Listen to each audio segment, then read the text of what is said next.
Student pass பேப்பர்ல இன்றைய கேள்வி 2025ஆம் ஆண்டு பாஸ் பேப்பர்ல 6வது எம்சிக்கு. உண்மையை சொன்னா மிக இலக்குவான கேள்வி, அவ்வளவு ஈஸியான கேள்வி. இந்த கேள்வியை செய்யறதுக்கு பெருசா நாங்க இந்த போல எல்லாம் டைம் எடுக்கணும் அப்படி தேவை கிடையாது. சிம்பிளா செஞ்சுட்டு போற ஒரு கேள்வி.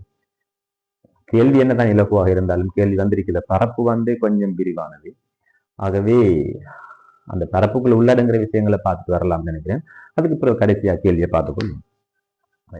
கேள்வி வந்திருக்கிறது கலவட்டம் கலப்பிரிவு, இது பிறப்பாக. சரி, முதல்ல தெரிஞ்சு வச்சுக்கொள்ளணும், கலவட்டம் அப்படின்றது என்னது? ஒண்ணும் இல்லை, ஒரு தடவை கலப்பிரிவு நிகழ்ந்து அதுல இறுதி பகுதி கலப்பிரிவு நிகழ்ந்தது, அதாவது கலப்பிரிவினுடைய இறுதியில இருந்து அடுத்த கலப்பிரிவினுடைய இறுதி வரையான அந்த காலப்பகுதியில அந்த களத்தினுடைய வாழ்க்கை காலத்தில் நிகழ்கின்ற தொடரான நிகழ்வுகள். ஆகவே ஒரு கலப்பிரிவின் இறுதியிலிருந்து அடுத்த கலப்பிரிவினுடைய இறுதி வரையான காலப்பகுதியில ஒரு களத்தின் வாழ்க்கை காலத்துல களத்தில் நடைபெறுகின்ற தொடரான நிகழ்வுகள். இது அழகா வரைவிலக்கணமே போட்டுக்கிறாங்க. ஒரு கலப்பிரிவின் இறுதியிலிருந்து அடுத்த கலப்பிரிவினுடைய இறுதி வரை களத்தின் வாழ்க்கை காலத்தில் நிகழ்கின்ற தொடரான நிகழ்வுகள் கலவட்டம் அப்படின்னு அழைக்கப்படுகிறது. சரி, அதாவது ஒரு களத்தினுடைய மொத்த வாழ்க்கை காலம். நாங்க ஒரு வேலை செய்யறோம் என்னன்னு கேட்டா, இந்த களத்தினுடைய மொத்த வாழ்க்கை காலத்தை இந்த மாதிரி பிரிக்கிறோம். போட்டுட்டு 2 முக்கிய கட்டங்களாக பிரிக்கிறோம். ஒன்று இடையவத்தை, 90% காலப்பகுதியை உள்ளடக்கிறது ஒரு களத்தினுடைய இந்த இடையவத்தை அப்படின்றது. நான் இந்த நீளத்துல காட்டிருக்கிற ஏரியா அங்கு குறிப்போட்டும் இடையவத்தைன்னு சொல்றேன். ஒரு 10% காலப்பகுதியை உள்ளடக்கிறது இந்த எம் அவத்தை அப்படின்னு சொல்றது. ஆகவே கலவட்டத்துல முக்கியமான 2 கட்டங்கள் இருக்கிறது. ஒன்று இடையவத்தை, அடுத்தது எம் அவத்தை அப்படின்ற இந்த 2 காலப்பகுதிகள். சரி, அது அப்படியே இருக்க இந்த இடையவத்தையும் நாங்க என்ன செய்வோம்னு கேட்டால் 3 அவத்தைகளாக, மேலும் 3 அவத்தைகளாக இந்த மாதிரி பிரித்தது. ஒன்று G1 அவத்தை, அடுத்தது எஸ் அவத்தை, அடுத்தது G2 அவத்தை. சரி, இப்ப நாங்க வருவோம். பாருங்க, G1 அவத்தை எங்கிருந்து ஆரம்பிக்கிறது? இந்த எம் அவத்தை முடிகிறத்தோட G1 அவத்தை ஆரம்பிக்கிறது. திரும்ப எஸ் அவத்தை, திரும்ப G2, திரும்ப எம் அவத்தைக்குள்ள வருது. எம் அவத்தை முடிகிறத்தோட திரும்பவும் என்ன நடக்குது? G1 S G2. இந்த மாதிரி ஒரு வட்ட செயல்முறையாக நடந்து கொண்டு போகும். சரி, என்ன இந்த G1 அவத்தை என்று சொன்னால், பாருங்க, ஒரு களம் பிரிவடைந்து ஒரு இளமையான களமாக இருக்கும் போது இந்த G1 அவத்தைக்குள்ள, அதாவது முன்னைய களப்பிரிவினுடைய இந்த புளிய ஒரு பிரிவு நிகழ்ந்து 2 களங்களாக வரும்போது அங்க இருந்து இந்த களத்தினுடைய அடுத்த வட்டம் ஆரம்பிக்கிறது. ஆகவே G1 அவத்தையில நிகழ்கின்ற சம்பவங்கள் நாங்க இங்க கொடுத்திருக்கோம். முதலாவது சம்பவம், ஒரு களத்துக்கு தேவையான புரதங்களினுடைய தொகுப்பு நிகழும். கூடவே இந்த கள புன்னங்கங்களினுடைய உற்பத்தி அல்லது தொகுப்பு நிகழும். களத்துக்கு தேவையான புரதங்களினுடைய தொகுப்பு நிகழ்ந்து அடுத்தது கள புன்னங்கங்களின் உற்பத்தி நிகழ்ந்தால், 2மே நிகழ்ந்தால் அடுத்த கட்டம் தானாக களத்தினுடைய வளர்ச்சி நிகழ்ந்ததாகத்தான் அர்த்தம். சரி, ஆகவே புரத தொகுப்பு மற்றும் கள புன்னங்கங்களினுடைய உற்பத்தி, அதோட கள வளர்ச்சி நடக்கிறது. இது G1 அவத்தை நடக்கிறது. ஒரு முக்கியமான சம்பவம், G1 அவத்தைக்கு பிறகு அடுத்ததாக வரப்போறது இந்த எஸ் அவத்தை. சரி, எஸ் அவத்தைக்குள்ள உள்ள நுழையணுமாக இருந்தால் இந்த களம் போதிய அளவு நிபந்தனைகளை பூர்த்தி செய்திருக்கிறதா அப்படின்னு செக் பண்ணப்பட்டு அடுத்ததாக எஸ் அவத்தைக்குள்ள போகணும். ஆகவே அடுத்து வரப்போற எஸ் அவத்தைக்கு தேவையான புரதங்களினுடைய தொகுப்பு, குறிப்பாக இந்த எஸ் அவத்தைக்கு அவசியமான புரதங்களினுடைய தொகுப்பு G1 அவத்தையில் நிகழும். அந்த நிபந்தனைகள் பூர்த்தி செய்யப்பட்டால் அடுத்ததாக களம் போக போறது இந்த எஸ் அவத்தைக்குள்ள. நான் முதலாவது வீடியோவில் இதை பற்றி லைட்டா கதைச்சிருக்கிறோம். எஸ் அவத்தை, எஸ் அவத்தையில ஒரு களத்துல நிகழ்கின்ற சம்பவங்கள் அல்லது நிகழ்வுகள் என்னென்ன அந்த மாதிரி. ஒன்று டிஎன்ஏ பகர்ப்படைதல், டிஎன்ஏ டபுள் ஆகுது. சரி, கூடவே ஹிஸ்டோன் புரதங்களினுடைய ஆக்கம் இங்க மெயினா நிகழும். டிஎன்ஏ பகர்ப்பு மற்றும் ஹிஸ்டோன் புரதங்களினுடைய தொகுப்பு. அடுத்த கட்டம் செவன்த் படிச்சாங்களுக்கு இன்னுமே விரிவா தெரிஞ்சிருக்கும். இந்த டிஎன்ஏ என்ன செய்யும் கேட்டால், ஹிஸ்டோன் புரதம், அதாவது மணி மாதிரி இருக்கிற ஹிஸ்டோன் மணிகள் என்று சொல்ற அந்த புரதத்தை சுற்றி குரோமெட்டின் அப்படின்ற கட்டமைப்பு உருவாக்கப்படுகிறது. ஆகவே டிஎன்ஏ ஹிஸ்டோன் மணிகளை சுற்றி குரோமெட்டின் உருவாகிறது. சரி, அடுத்தது எஸ் அவத்தை முடிந்ததுக்கு பிறகு அடுத்ததாக வரப்போறது இடையவத்தையினுடைய G2 அவத்தை. இடையவத்தையினுடைய G2 அவத்தை. சரி, G2 அவத்தையிலையும் நடக்க போறது G1 அவத்தையில நடந்த அதே மாதிரியான ஒரு சம்பவம் நடக்க போகுது. என்னது? திரும்பவும் பழையபடி புரத தொகுப்பு நடக்கிறது.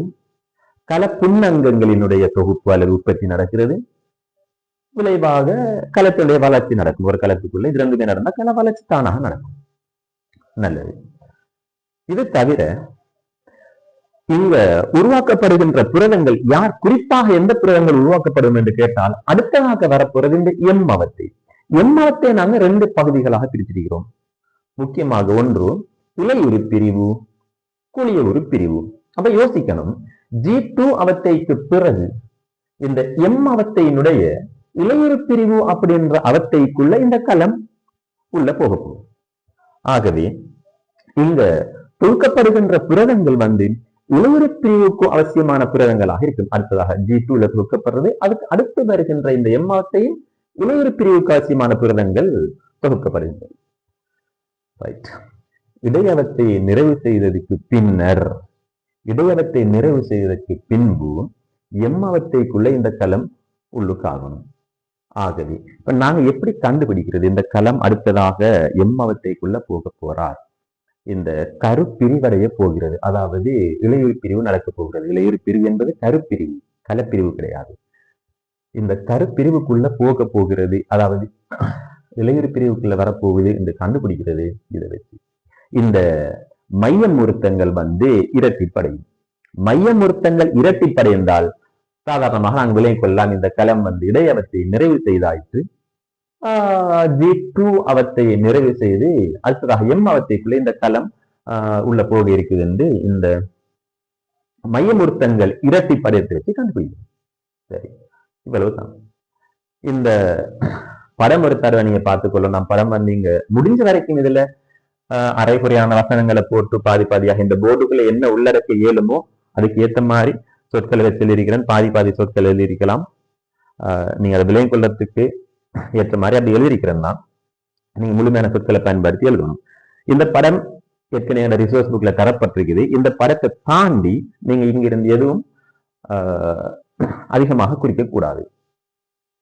அதே நேரம் இப்ப நாங்க யோசிப்போம், இதுல இங்க இருக்கிற இந்த ரெண்டு பேரும் மையமுறுத்தங்கள் நாங்க சொல்லியிருக்கிற இறுதியாக பாயிண்ட் மையமுறுத்தங்கள் இரட்டிப்படைகிறது. இரட்டிப்படைஞ்சாச்சு. இங்க இருக்கிற இவர் கரைச்சூழி, எங்களுக்கு தெரியும், ஏற்கனவே காய்ச்சிருக்கிறோம் இங்க கரைச்சூழி என்று சொல்லி. உள்ள தெரிகிறவர் புன்கரு. இது புன்கரு. இங்க தெரிகிறது பாக்குறதுக்கு நாங்க குரோமெட்டின் அப்படின்னு கொடுக்கிறது கிடையாது. உண்மையாக இங்க நீங்க நிறமூர்த்தம் தான் கொடுக்கணும். ஏனென்றால் இங்க நிறமூர்த்தம் உருவாகியாச்சு. நிறமூர்த்தம் உருவாகியாச்சு, ஆனால் அது ஒடுக்கமடைய கிடையாது. நிறமூர்த்தம் உருவாகியாச்சு, ஒடுக்கமடைய கிடையாது. ஆகவே இங்க குரோமெட்டின் அப்படின்னு கொடுக்கிறது இல்லை. நிறமூர்த்தம் அப்படின்றதா நீங்க இங்க இருக்கிற இந்த உள்ள இருக்கிற கட்டமைப்பு கொடுக்கணும். புன்கரு இருக்குது. ரைட். இந்த படத்துல என்னென்ன குறிக்கப்பட்டிருக்கு, படம் ஒருவேளை தேவைப்பட்டால் அதுல ரிசோர்ஸ்ல தரப்பட்டிருக்கிற அந்த படத்தை தவிர வேற எக்ஸ்ட்ரா பாகங்கள் நீங்க குறிக்க வேண்டிய அவசியம் கிடையாது. சரி, இப்ப அடுத்ததாக நாங்க இடையவத்தை கடந்து எம்மவத்தைக்குள்ள போவோம். எம்மவத்தையில போனால் முக்கியமாக எம்மவத்தையில இரண்டு சம்பவங்கள் இருக்கிறது. ஒன்று இலையுறு பிரிவு, அடுத்தது குழிய ஒரு பிரிவு. இலையுறு பிரிவுல இருந்து நாங்க ஆரம்பிச்சு போகணும். இலையுறு பிரிவுண்டா என்னது அப்படின்னு சொல்லி நிறைய பேருக்கு ஒரு பிரச்சனை இருக்கு. இலையுறு பிரிவுன்னு சொன்னா அது கலப்பிரிவு அப்படின்னு உச்சரிக்கிறவங்க இருக்கு. இலையுறு பிரிவு என்பது கலப்பிரிவு கிடையாது. இலையுறு பிரிவு என்பது கருப்பிரிவு. சரி, ஒருவேளை வரைவிலக்கணம் கேட்டாலும் சொல்ல தெரிஞ்சிருக்கணும். இலையுறு பிரிவு என்பது கருப்பிரிவு. ஒரு தாய் களத்தில இருந்து, ஒரு தாய் கருவில இருந்து, மன்னிக்கணும், ஒரு தாய் கருவில இருந்து பிறப்புரிமை ரீதியில ஒத்த இரண்டு மகற்கருக்களை உருவாக்குகின்ற கருப்பிரிவு. ஒரு தாய் கருவில இருந்து பிறப்புரிமை ரீதியில ஒத்த இரண்டு மகற்கருக்களை தோற்றுவிக்கின்ற கருப்பிரிவு. ஆகவே இளையுறு பிரிவு என்று வரும்போது அங்க நாங்க கருப்பிரிவு அப்படின்றத நாங்க மென்ஷன் பண்ணி காட்டணும். சரி, எங்களுடைய கற்றல் லேசுக்காக படிக்கிறது லேசுக்காக இந்த அவத்தையை நாங்க இந்த மாதிரி 5 அவத்தைகளாக பிரிச்சிருக்கிறோம். மேலும் 5 அவத்தைகளாக இந்த மாதிரி உப அவத்தைகளாக பிரிச்சு வச்சிருக்கிறோம். முன் அவத்தை, முன் அணு அவத்தை, அணு அவத்தை, மேன்முக அவத்தை, ஈற்றவத்தை, இந்த மாதிரி 5 உப அவத்தைகளாக நாங்க இந்த இளையுறு பிரிவு இந்த அவத்தைய பிரிச்சு வச்சிருக்கிறோம். சரி, இப்ப நாங்க வருவோம் இங்க முன் அவத்தைக்குள்ள என்ற.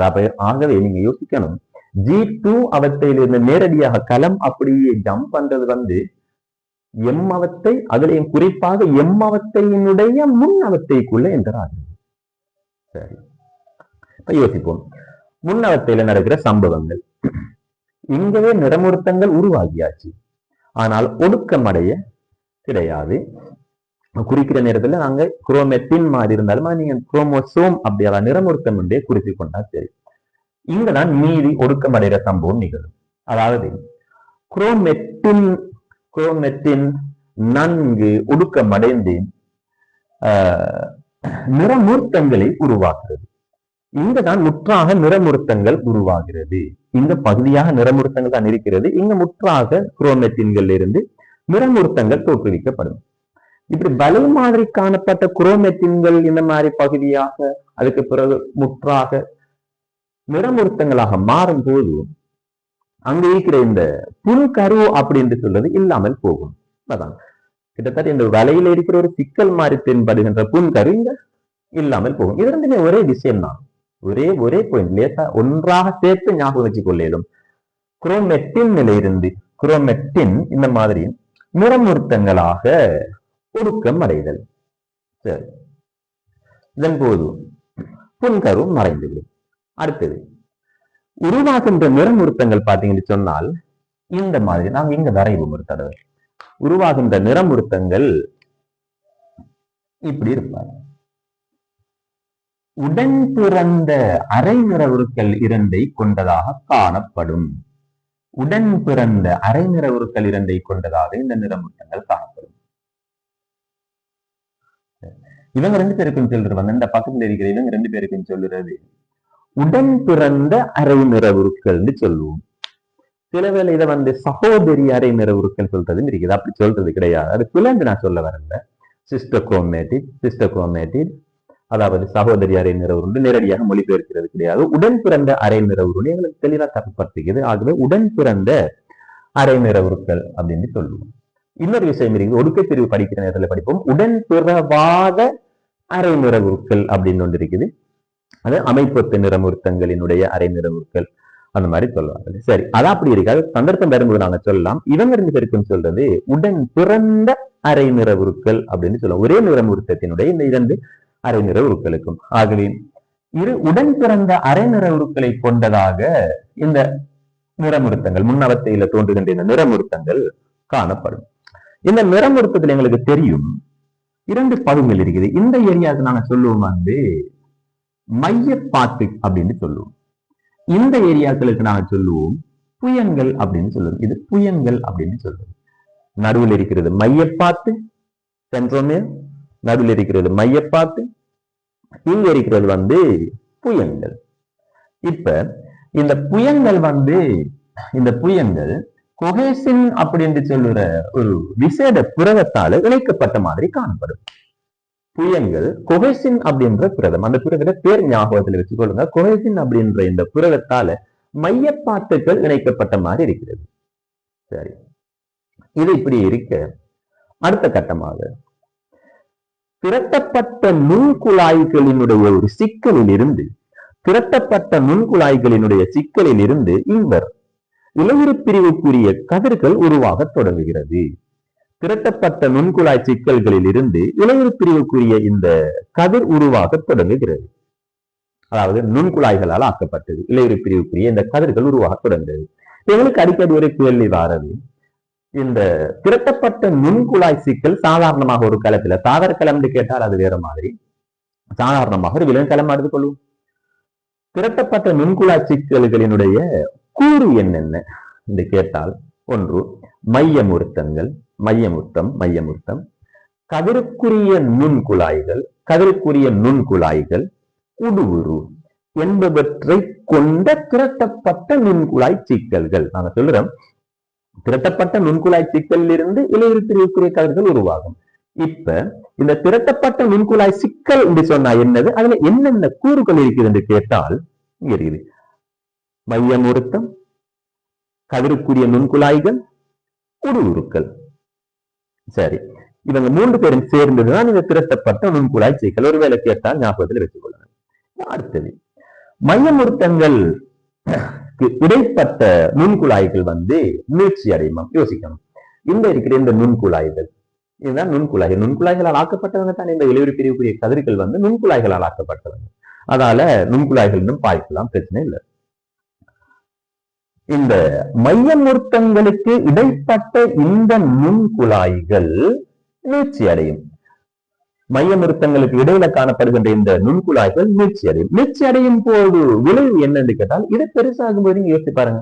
இந்த நுண்குழாய்கள் அப்படி பெருசாகிற நேரத்துல மையமுருத்தங்கள் ஒன்றிலிருந்து ஒன்று தள்ளப்படும். அதாவது ஒன்று உடைக்கிற மாதிரி தள்ளப்பட்டு படிப்படியாக களங்களின் ஒரு களத்தினுடைய எதிரெதிர் முனைவுகளை நோக்கி அசைந்து கொண்டிருக்கும்.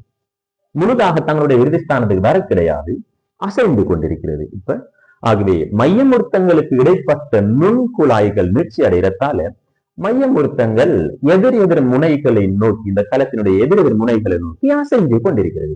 இது எல்லாமே முன்னவத்தைக்குள்ள உள்ளடங்குற விஷயங்கள். அடுத்ததாக நாங்க இங்க பாக்குறது முன் அணு அவத்தை அப்படின்ற சம்பவம். முன் அணு. சரி, அடுத்ததாக இந்த முன் அணு அவத்தையிட சம்பவம். நிறமுருத்தங்கள் தொடர்ச்சியாக ஒடுங்கல் அடைஞ்சு கொண்டே இருக்கிறது.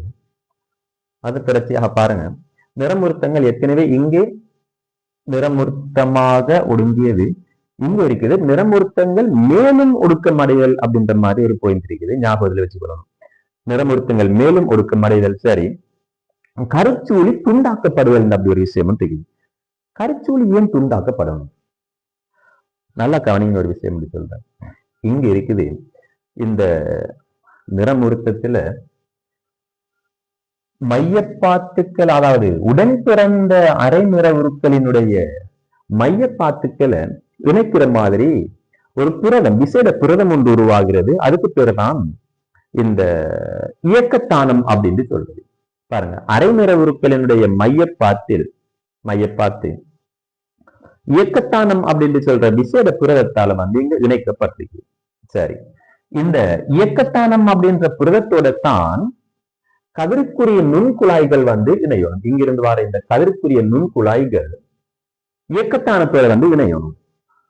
இப்ப நீங்க சொல்லுங்க, இந்த கருவுக்கு உள்ள நிறமூர்த்தங்கள் இருந்தால் கதிருக்குரிய நுண்குழாய்கள் இயக்கத்தானத்தோட இணைகிறது சாத்தியம் கிடையாது. கருச்சூழி துண்டாகி இந்த நிறமூர்த்தங்கள் வெளியில வரணும். அப்பதான் இந்த கதிருக்குரிய நுண்குழாய்கள் இந்த இயக்கத்தானத்துல இணையலாம். அதுக்கு பிறகுதான் இந்த கதிருக்குரிய நுண்குழாய்கள் குறுகி உடன் பிறந்த அரை நிற உருக்கள் பிரிக்கப்பட்டு இந்த அரை நிற உருக்கள் ரெண்டும் வேறாக்கப்படுறதெல்லாம் நிகழும். ஆகவே கருச்சூழி துண்டாக்கப்படும். இருந்தா இந்த நிறமுருத்தங்களை வெளியில கொடுக்கறதுக்காக. சரி, அரை நிற உருக்களினுடைய மையப்பாத்துல இயக்கத்தானம் எனும் விசேட புரதம் இணைக்கப்பட்டிருக்கும். அந்த இயக்கத்தானம் விசேட புரதத்துல தான் கதிருக்குரிய நுண்குழாய்கள் இணைகிறது. அடுத்தது, இந்த நுண்குழாய்கள்லையும் 2 டைப் இருக்கிற. முதலாவது, இங்க இயக்கத்தானத்துக்கு இணைக்கப்பட்ட நுண்குழாய்கள் இருக்கிறது. அதே மாதிரி இயக்கத்தானத்துக்கு இணைக்கப்படாத நுண்குழாய்கள் அப்படின்னு ஒன்றிருக்கிறது. இயக்கத்தானத்துக்கு இணைக்கப்பட்ட நுண்குழாய்கள் நாங்கள் ஏற்கனவே சொன்னது போல, இயக்கத்தானத்துக்கு இணைக்கப்பட்ட நுண்குழாய்கள் இந்த நிறமுருத்தத்தினுடைய இந்த மையப்பாத்து பகுதியில அதாவது மையப்பாத்து பகுதியில காணப்படுகின்ற இயக்கத்தானத்தோட இணையும். இணைஞ்சு இந்த நிறமுருத்தங்களை முன்பின்னாக அசைக்கும். அது ஏன் அசைக்கிறது நாங்க அடுத்ததா பார்ப்போம். இங்க வரும்போது பார்ப்போம் ஏன் அசைக்கணும்னு சொல்லி. அடுத்த டைப் நுண்குழாய்கள் இருக்கிறது. இவங்க வந்து இயக்கத்தானத்தோட இணைவது கிடையாது. ஆகவே இயக்கத்தானத்துக்கு இணைக்கப்படாத நுண்குழாய்கள் இங்க காட்டிருக்கிறோம். நாங்க இங்க காட்டிருக்கிறோம், இங்க காட்டிருக்கிறோம். இந்த மாதிரி இயக்கத்தானத்தோட இணைக்கப்படாத நுண்குழாய்கள் வந்து எதிரெதிர் முனைவுகளில் காணப்படுகின்ற இந்த மையப்பாத்துக்களை மைய முறுத்தங்களை தொடர்புபடுத்தும். எதிரெதிர் முனைவுகளில் காணப்படுகின்ற இந்த மைய முறுத்தங்களை வந்து தொடர்பு படுத்துறது. அது அவங்களோட வேலை. இந்த 2 விதமான நுண்குழாய்களுமே இங்க கலப்பிரிவுக்கு தேவை, கட்டாயம் தேவை. அதோட பங்களிப்பு என்ன அப்படின்னா அடுத்ததா போக போக பார்த்துக் கொள்வோம். சரி, ஆகவே முன் அணுவத்தில நடக்கிற முக்கியமான சம்பவங்கள் இவங்க. அடுத்த அவத்தை வந்து அணு அவத்தை என்று சொல்றது. இலப்பாக ஞாபகம் வச்சுக் கொள்றதுக்காக நாங்க சொல்றது அணு அவத்தை அடுக்கப்படுதல். அணு அவத்தை அடுக்கப்படுதல் அவ்வளவுதான், சிம்பிள். அணு அவத்தை அடுக்கப்படுதல். நேரடியாக கேள்விகள் வந்ததும் இருக்கிறது. இந்த ஆ உச்சரிப்பை ஞாபகத்தில் வச்சுக் கொள்ளும். அணு அவத்தை அடுக்கப்படுதல். இங்க ஏற்கனவே சொல்லியிருக்கிறோம் வந்து அசைக்கும் அப்படின்ற ஒரு கதை உண்டு. அதாவது இயக்கத்தானத்துக்கு இணைக்கப்பட்ட நுண்குழாய்கள் வந்து இந்த நிறமுறுத்தங்களை அசைக்கும் ஒரு கதை சொல்லியிருக்கோம். எங்க நோக்கி அசைக்கும் கேட்டால் அணுவத்தை தட்டு அப்படின்னு சொல்ற இடத்தை நோக்கி அசைக்கும். எது அந்த அணுவத்தை தட்டு என்று கேட்டால் நீங்க கவனிங்க, களத்தின் 2 முனைவுகளில் இருந்தும் சரியா சம தூரத்தில காணப்படுகின்ற ஒரு பிளேன், ஒரு தட்டை சொல்லுவோம் அணுவத்தை தட்டு என்று சொல்லி இங்க அசைச்சு கொண்டு போய் இந்த நிறமுறுத்தங்கள் சரியா இந்த அணுவத்தை தட்டுல வந்து ஒழுங்குபடுத்தப்படும். அணுவத்தை தட்டில் ஒழுங்குபடுத்தப்படும். ஒவ்வொரு நிறமுறுத்தமும் வந்து அணுவத்தை தட்டில் ஒழுங்குபடுத்தப்படும். இதன் போது இந்த மையப்பாத்துக்கள் சரியாக அணுவத்தை தட்டில் ஒழுங்கமைற மாதிரி நிறமுறுத்தங்கள் அணுவத்தை தட்டினை கொண்டு வரப்பட்டு இந்த மாதிரி அடுக்கப்பட்டிருக்கிறது. அடுக்கப்பட்டிருக்கிறது. நாங்க இங்க வலியுறுத்தி சொல்லப்பட்டிருக்கிறது ஒவ்வொரு நிறமுறுத்தமும் அப்படின்னு சொல்லி. ஒவ்வொரு நிறமுறுத்தமும் ஏனென்றால் அது வலியுறுத்தி சொல்லப்பட்டிருக்கிறதுக்கான காரணமாக நான் கெஸ் பண்றேன் வந்து ஒடுக்கப்பிரிவுல வந்து அமைப்பொத்த நிறமுறுத்த சோடி, அதன் குறிப்பா அந்த ஒடுக்கப்பிரிவு 1 அமைப்பொத்த நிறமுறுத்த சோடி தானே இங்கு வந்து அடுக்கப்படுகிறது அணுவத்தை 1 போது. ஒடுக்கப்பிரிவினுடைய அணுவத்தை 1 போது இங்க ஒவ்வொரு நிறமுறுத்தமும் இந்த மாதிரி அணுவத்தை தட்டில வந்து அடுக்கப்பட்டிருக்கும். சரி, ஆகவே அணுவத்தையிட கதை முடியும். இதற்கு பிறகு இங்க மேன்முக அவத்தை இருக்கிறது. மேன்முக அவத்தை நாங்க ஈஸியாக இந்த உச்சரிப்பை ஞாபகத்தில் வச்சுக் கொள்வோம். மேன்முக அவத்தை வேறு பிரிக்கப்படுகின்ற அவத்தை, வேறாக்கப்படுகின்ற அவத்தை இதை ஞாபகத்தில் நாங்க வச்சுக் கொள்வோம். மேன்முகத்தை வேறாக்கப்படுதல் அந்த மாதிரி. சரி, இங்க நான் ஏற்கனவே சொன்ன ஒரு கதை உங்கள்ட்ட என்னன்னு கேட்டால் இந்த 2 விதமான நுண்குழாய்களுக்கும் முக்கியமான பங்கு இருக்குதுங்கன்னு சொல்லி ஒரு விஷயத்தை நல்ல ஞாபகத்தில் வச்சுக் கொள்ளணும். இயக்கத்தானத்துக்கு இணைக்கப்பட்ட நுண்குழாய்கள் இந்த மேன்முக அவத்தையின் போது குறுகும். இயக்கத்தானத்துக்கு இணைக்கப்பட்ட நுண்குழாய்கள் மேன்முக அவத்தையின் போது குறுகும். இப்ப மீதி உங்களால கற்பனை பண்ணக்கூடிய மாதிரி இருக்கும். என்னன்னு கேட்டால் இப்படி இயக்கத்தானத்துக்கு இணைக்கப்பட்ட நுண்குழாய்கள் இவரும் குறுகி, நல்லா யோசிச்சு பாருங்க, இவரும் இந்த மாதிரி குறுகி, இவரும் குறுகி, இந்த மாதிரி குறுகி, இங்கால இருக்கிறவரும் இந்த மாதிரி குறுகினால் வேற வழியே இல்லாமல் இந்த நிறமூர்த்தத்தில் காணப்படுகின்ற 2 உடன் பிறந்த அரை நிறவுகளும், நிறமூர்த்தத்தில் காணப்படுகின்ற 2 உடன் பிறந்த அரை நிறவுகளும், திரும்ப திரும்ப சொல்ற கதைதான் உடன் பிறந்த அரை நிறவுகள் அப்படின்ற சொல்ல நீங்க பாதிச்சு கொள்ளுங்க. சகோதரி அரை நிறவுரு அந்த மாதிரி எல்லாம் தேவை கிடையாது. துளை அப்படின்னு நான் சொல்ல வர கிடையாது. சிஸ்டர் குரோமேட்டிட் சகோதரி அரை நிறவுரு நேரடியான மொழிபெயர்ப்பு சரிதான். எங்களுக்கு ரிசோர்ஸ்ல தரப்பட்டிருக்கிறது உடன் பிறந்த அரை நிறவுரு. ஆகவே அந்த சொற்களை பாவிச்சுக் கொள்வது பொருத்தம். சரி, இப்ப இந்த நிறமூர்த்தத்துல காணப்படுகின்ற 2 உடன் பிறந்த அரை நிறவுகளும் வழி இல்லாம வேறு பிரிக்கப்படும். இவரும் குறுகினால் தன்னும் வேற வழி இல்லாம இந்த மையப்பாட்டுல வேறு பிரிக்கப்படும். அப்படி வேறு பிரிக்கப்பட்டதுதான். ஆகவே உடன் பிறந்த அரை நிறவுகள் வந்து மையப்பாட்டுல பிரிக்கப்படுகிறது. இதுக்கு காரணம் என்னதுன்னு கேட்டால் முதலாவது காரணம் இந்த இயக்கத்தானத்துக்கு இணைக்கப்பட்ட நுண் குழாய்கள் வந்து குறுகியமை. சரி, அடுத்தது இவரும் இருக்கிறார். இயக்கத்தானத்துக்கு இணைக்கப்படாத நுண்குழாய்கள் வந்து நீட்சி அடையும். இது மாதிரி இயக்கத்தானத்துக்கு இணைக்கப்படாத நுண்குழாய்கள் வந்து நீட்சி அடைகிறதுல விளைவான யோசிச்சு பாருங்க. நாங்க ஏற்கனவே இங்க சொன்ன மாதிரி இந்த உடைப்பு மாதிரி இருக்குது இல்லையா, உள்ள நீட்சி அடையும் போது உடைக்கப்பட்ட தான் எதிரெதிர் முனைவுகளை நோக்கி நகர்றதும் அதே மாதிரி எதிரெதிர் முனைவுகள் எப்படி நோக்கி நகர்ந்ததுக்கு பிறகு மேலும் நீட்சி அடைந்தால், மேலும் நீட்சி அடைந்து மேலும் உதைப்புக்குள்ளாகினால் இந்த களம் நீட்சி அடையும். இந்த களம் நீட்சி அடையும். நான் வரைஞ்சிருக்கிறது மட்டும் வரைஞ்சிருக்கேன். உண்மையாகவே இந்த களம் நீர்கோள வடிவமாக இந்த மாதிரி நீட்சி அடையும். ஆகவே இயக்கத்தானத்துக்கு இணைக்கப்படாத நுண்குழாய்கள் நீட்சி அடைவதன் மூலம் கள நீட்சி ஏற்படும். சரி, அதுதான் இயக்கத்தானத்துக்கு இணைக்கப்பட்ட நுண்குழாய்கள் குறுகி உடன் பிறந்த அரைநிற உருக்களை எதிரெதிர் முனைவுகளை நோக்கி இழுக்கும். முதலாவது பிரிக்கப்படுகிறது. அதுக்கு பிறகு மேலும் மேலும் குறுகும் போது எதிரெதிர் முனைவுகளை நோக்கி இவங்க இந்த மாதிரி இழுக்கப்படுகிறது. இந்த மாதிரி இழுக்கப்படுகிறது. சரி, ஒரு விஷயம். அடுத்தது, இயக்கத்தானத்துக்கு இணைக்கப்படாத நுண்குழாய்கள் நீட்சி அடைந்து அதன் விளைவாக களம் நீட்சி அடையும். முடிஞ்சது, அவ்வளவுதான். இறுதியாக இந்த மேன்முகவத்தினுடைய இறுதி தருவாயில களத்தினுடைய இரண்டு முனைவுகளிலும் சமமான மற்றும் முழுமையான நிறமூர்த்த தொகுதிகள் உருவாகி காணப்படும். களத்தின் ஒவ்வொரு முனையிலும் சமமான மற்றும் முழுமையான நிறமூர்த்த தொகுதிகள். சமமான நீங்க பார்க்கலாம். இங்க நீளத்துல நான் காட்டுகிற சின்ன நிறமூர்த்தம் இங்க இருக்கும், இங்கால பார்த்துட்டு கொண்டிருக்கும். இதுலயும் இங்காலே உண்டு, இங்காலே உண்டு. இந்த மாதிரி ஒவ்வொரு நிறமூர்த்தத்திலையுமே ஒவ்வொரு உடன் பிறந்த அரை நிற உருக்கள் போறதால சமமான மற்றும் முழுமையான நிறமூர்த்த தொகுதிகள் மேன்முகவத்தையினுடைய இறுதியில உருவாகி இருக்கும். சரி, அடுத்ததாக ஈற்றவத்தை மற்றும் குழிய உறுப்பினை சேர்த்து வரோம். ஈற்றவத்தையை பார்ப்போம்.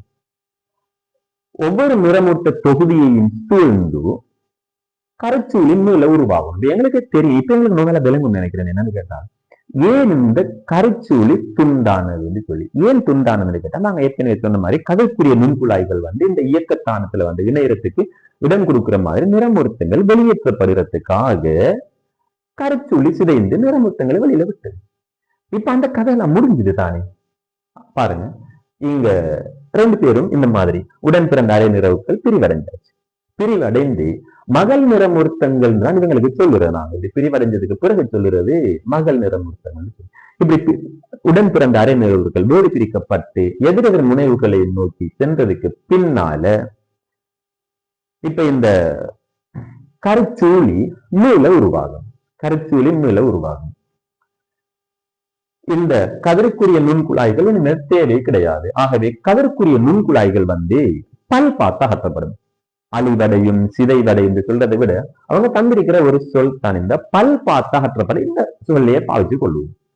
சரி, அடுத்தது நிறமூர்த்தங்கள் பழையபடி என்ன செய்யும்? நிறமூர்த்தங்கள் பழையபடி சுருள் குலைநல தளர்ந்து குரோமெட்டினாக மாறிக்கொள்ளும். ஏற்கனவே குரோமெட்டினாக இருந்தது, படிப்படியாக ஒடுங்கி நிறமூர்த்தமாக வந்தது.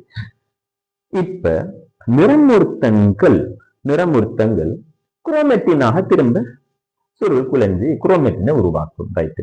குரோமெட்டின் வந்தால் அடுத்த கட்டம்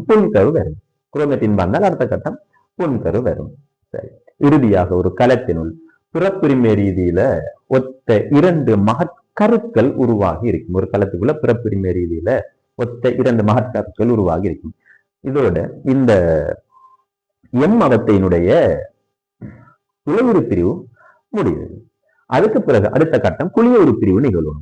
குழிய ஒரு பிரிவின் போது நான் சொல்லிக் கொள்வோம், விலங்கு கலங்களாக இருந்தால் சாதாரணமாக இந்த மாதிரி பிளவு சால் உருவாகிறது. அதே மாதிரி ஏற்கனவே நம்ம கழிச்சிருக்கும் ஒரு கையில பிளவு சால் குழியவன் கூட்டு நார்கள் இது மாதிரி முதல் மென்சாவை உள்நோக்கி இழுத்து பிளவு சால் உருவாகிறது. அந்த மாதிரி சொல்லியிருக்கிறேன். விலங்கு கலங்களில் பிளவு சால் உருவாகிறது. தாயர கலங்களாக இருந்தால் சரியாக குழிய ஒரு பிரிவடைய வேண்டிய இடத்துல கொள்கை உபகரணத்தின் புடகங்கள். கொள்கை உபகரணம் கிடையாது, கொள்கை உபகரணத்தின் புடகங்கள். நிறைய பேருக்கு ஒரு பிரச்சனை இருக்குது. கொள்கை உபகரணம் விட எங்க எழுதணும்? கொள்கை உபகரணத்தின் புடகங்கள் எங்க எழுதணும்? நீங்க கொள்கை உபகரணத்தின் புடகங்கள் தாவர கலத்தினுடைய சரியா குழிய ஒரு பிரிவடைய வேண்டிய இடத்துல அடுக்கப்பட்டு அங்க கலத்தட்டு ஃபர்ஸ்டா உருவாகுது. கலத்தட்டு உருவாக்கப்பட்டு அதுல இருந்து கலச்சுவர் உருவாக்கப்பட்டு பழையபடி குழிய ஒரு ரெண்டா பிரிவடையுது. ஒரு சரியான சந்தர்ப்பம் அமையும் போது நான் அந்த குழிய ஒரு பிரிவு ரெண்டுக்கும் எந்த மாதிரி நடக்குதுன்றத தெளிவா விளங்கப்படுத்துறேன். இப்ப அந்த மாதிரி தெரிஞ்சு வச்சுக்கொள்வோம். அங்க பிளவுச்சால் உருவாகிறது தாவரக்கலங்களாக இருந்தால் கலத்தட்டு உருவாகிறது. கலத்தட்டு உருவாகி குளிய ஒரு பிரிவு நிகழ்ந்ததுக்கு பிறகுதான் 2 மகற்கலங்கள் உருவாகிறது. இது வரைக்கும் உருவாகி இருக்கிறது மகற்கருக்கள். இது வரைக்கும் உருவாகி இருக்கிறது மகற்கருக்கள் தான். குளிய ஒரு பிரிவு நிகழ்ந்ததுக்கு பிறகுதான் மகற்கலங்கள் 2 உருவாக்கப்படும். சரி, இந்த தெளிவு போதும் நினைக்கிறேன். நாங்க இப்ப கேள்வியை கொஞ்சம் பார்ப்போம். இளையுறு பிரிவு தொடர்பாக பின்னரும் அவத்தை நிகழ்வு சேர்மானங்களுள் சரியானது அல்லது சரியானதை கேட்கிறாங்க. அவத்தை மற்றும் நிகழ்வு. உண்மையை சொன்னால் இது ஒரு மிக மிக இலகுவான கேள்வி. மிக மிக இலகுவான கேள்வி. பார்ப்போம். முன் அவத்தை சோடியான அமைப்பொத்த நிறமூர்த்தங்களின் டிஎன்ஏயின் பகுதிகள் உடையும். நீங்க இந்த சென்டென்ஸ் ஃபுல்லா வாசிக்கவே தேவை கிடையாது. சோடியான அமைப்பொத்த என்று வரும்போதே விளங்கணும். அமைப்பொத்த நிறமூர்த்தங்கள் சோடி சேர்றதுக்கும் இளையுறு பிரிவுக்கும் சம்பந்தம் கிடையாது. அமைப்பொத்த நிறமூர்த்தங்கள் சோடி சேர்றது ஒடுக்கப் பிரிவினுடைய நிகழ்வு. சரி, ஒடுக்கப் பிரிவுல தான் அமைப்பொத்த நிறமூர்த்தங்கள் சோடி சேரும். அடுத்து என்ன சொல்லிக்கிறாங்க? நிறமூர்த்தங்களின் டிஎன்ஏயின் பகுதிகள் உடைகிறது. டிஎன்ஏயினுடைய பகுதிகள் உடைந்து பரிமாறப்பட்டு மீண்டும் இணையும். இது குறுக்கு பரிமாற்றம் எனப்படும். இந்த கதையெல்லாம் ஒடுக்கப் பிரிவுக்குள்ள கதை. ஆகவே சோடியான அமைப்பொத்த நிறமூர்த்தங்கள் வரும்போது அது இளையுறு பிரிவுக்குரிய சம்பவம் இல்லைன்றது நாங்க விட்டுட்டு அடுத்ததுக்கு போயிடலாம். பிள்ளை பி, ஒவ்வொரு அமைப்பொத்த சோடி நிறமூர்த்தங்களின் நிறமூர்த்தங்களும் எதிரெதிர் முனைவுகளை நோக்கும் அப்படின்ற சம்பவம். திரும்பவும் சொல்லுறாங்க. அமைப்பொத்த நிறமூர்த்த சோடியினுடைய ஒவ்வொரு நிறமூர்த்தமும் எதிரெதிர் முனைவுகளை நோக்கி போகுமா? அமைப்பொத்த நிறமூர்த்த சோடியினுடைய ஒவ்வொரு நிறமூர்த்தமும் எதிரெதிர் முனைவுகளை நோக்கி போறது என்று சொன்னால் இது மேன்முகாவத்தை தான். நான் இல்லைன்னு சொல்லல. மேன்முகாவத்தை ஒன்று, ஒடுக்கப் பிரிவினுடைய மேன்முகாவத்தை ஒன்றில் நடக்கிற சம்பவம். அங்கத்தான் இந்த அமைப்பொத்த நிறமூர்த்த சோடியில இருக்கிற ஒவ்வொரு நிறமூர்த்தமும் எதிரெதிர் முனைவுகளை நோக்கி போறது. இங்க அப்படி கிடையாது. இங்க எதிரெதிர் முனைவுகளை நோக்கி போறது உடன் பிறந்த அரை நிறவுருக்கள் வேறு பிரிக்கப்பட்டு எதிரெதிர் முனைவுகளை நோக்கி போறது. ஆகவே இங்கேயும் அமைப்பொத்த நிறமூர்த்தம் என்று உச்சரிக்கிறாங்க. அப்பவே அதுக்குள்ள உடன் பிறந்த அரை நிறவுருக்கள் வேறாகி களத்தின் எதிரெதிர் முனைவுகளை நோக்கி இழுக்கப்படும் என்று சொல்லுவாங்க. சரியா? உடன் பிறந்த அரை நிறவுருக்கள் வேறாக்கப்பட்டு களத்தின் எதிரெதிர் முனைவுகளை நோக்கி இழுக்கப்படும். ஆகவே சி ஸ்டேட்மெண்ட் சரி. பில சொல்லிக்கிறது அணு அவத்தையில ஒவ்வொரு அமைப்பொத்த சோடி நிறமூர்த்தங்களின் நிறமூர்த்தங்கள் எதிரெதிர் முனைவுகளை நோக்கி இழுக்கப்படும் அப்படின்னு சொல்றாங்க. ஆகவே இங்க வரப்போறது சி மற்றும், அதாவது மூன்றாவது விடை. முடிஞ்ச வரைக்கும் நான் இதை எக்ஸ்பிளைன் பண்றதுக்கு ட்ரை பண்ணிருக்கிறேன். இதுல ஏதாவது டவுட் இருந்தா ஸ்டூடெண்ட்ஸ் கேட்கலாம் போன்லயோ அல்லது கீழே ஒரு கமெண்ட் ஆகும். ஏதோ ஒரு மாதிரி இவங்களோட டவுட்டை கேட்டா நான் அதை கிளியர் பண்ணதுக்கு ட்ரை பண்ணுறேன். அஸ்ஸலாமு அலைக்கும்.